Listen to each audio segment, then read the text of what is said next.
উন্নয়ন তখনই সম্ভব যখন সেই এলাকায় শিক্ষার মান উন্নয়ন হবে। তাই এবার তেলিয়ামুড়ায় শিক্ষার মান উন্নয়নে বিশেষ জোর দিয়েছেন তেলিয়ামুড়ার বিধায়িকা কল্যাণী রায়। তিনি একের পর এক বিদ্যালয় নির্মাণ, তার সাথে শিক্ষার পরিকাঠামো কিভাবে উন্নয়ন করা যায় তার জন্যই কিন্তু বিভিন্ন জায়গা তিনি পরিদর্শন, তার পাশাপাশি সমস্তটা বিষয় পর্যবেক্ষণ করছেন। তবে ইতিমধ্যে যে খবর পাওয়া গেছে, তেলিয়ামুড়ায় আরো একটি বহুতল বিশিষ্ট পাকা স্কুল বিল্ডিং তৈরি হচ্ছে।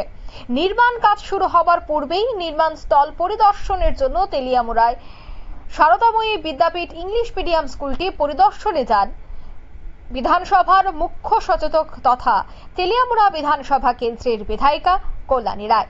বিধায়িকার সঙ্গে দিন পরিদর্শনকালে উপস্থিত ছিলেন তেলিয়ামুড়া পুর পরিষদের চেয়ারম্যান রূপক সরকার, তেলিয়ামুড়া আর ডিভিশনের এক্সিকিউটিভ ইঞ্জিনিয়ার ইন্দ্রজিৎ ভৌমিক সহ অন্যান্যরা। এই পরিদর্শনকালে কি বলছেন বিধায়িকা শোনাচ্ছি। ব্যবসায়ী ছিলেন, তাকে আমি শ্রদ্ধার সঙ্গে স্মরণ করছি আমরা, কারণ তিনি এই জমিটা তার মায়ের নামে দান করেছেন শুধুমাত্র বালিকা বিদ্যালয় করার জন্য।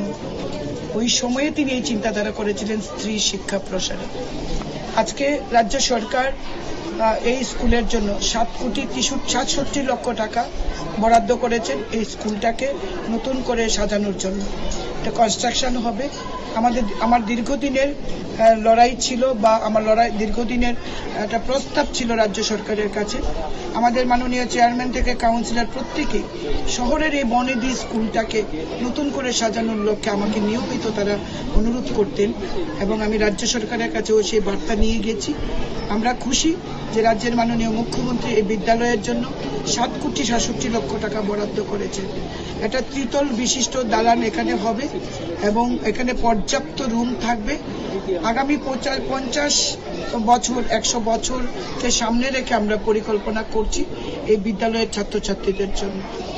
এটা আরো একটা বিষয় যে ইতিমধ্যেই আরো 2 বছর 3 বছর আগে এই বিদ্যালয়কে ইংরেজি মাধ্যম হিসেবে এটাতে উন্নীত করা হয়েছে এবং আগামী কিছুদিনের মধ্যে আমরা এটাতে একাদশ শ্রেণী দ্বাদশ শ্রেণীও আমরা শুরু করব।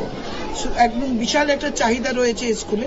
শুধু তেলিয়ামুড়ার ছেলে মেয়েরা নয়, কৃষ্ণপুর বিধানসভা কেন্দ্রের 22গড়িয়া বিভিন্ন এলাকা থেকে দূর দূরান্ত থেকে ছাত্রছাত্রীরা এখানে আসে। তো আগামী 50 বছর 100 বছরকে মাথায় রেখেই আমরা পরিকল্পনা করেছি। আমাদের সঙ্গে রয়েছেন আমাদের চেয়ারম্যান রূপক সরকার, আমাদের কাউন্সিলর। আপনারা শুনলেন বিধায়িকার বক্তব্য।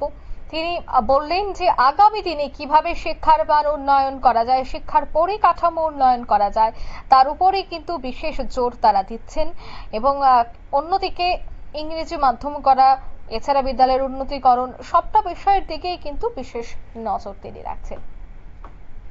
নিয়ে নিচ্ছে ছোট্ট একটি বিজ্ঞাপন বিরতি, সঙ্গে থাকুন।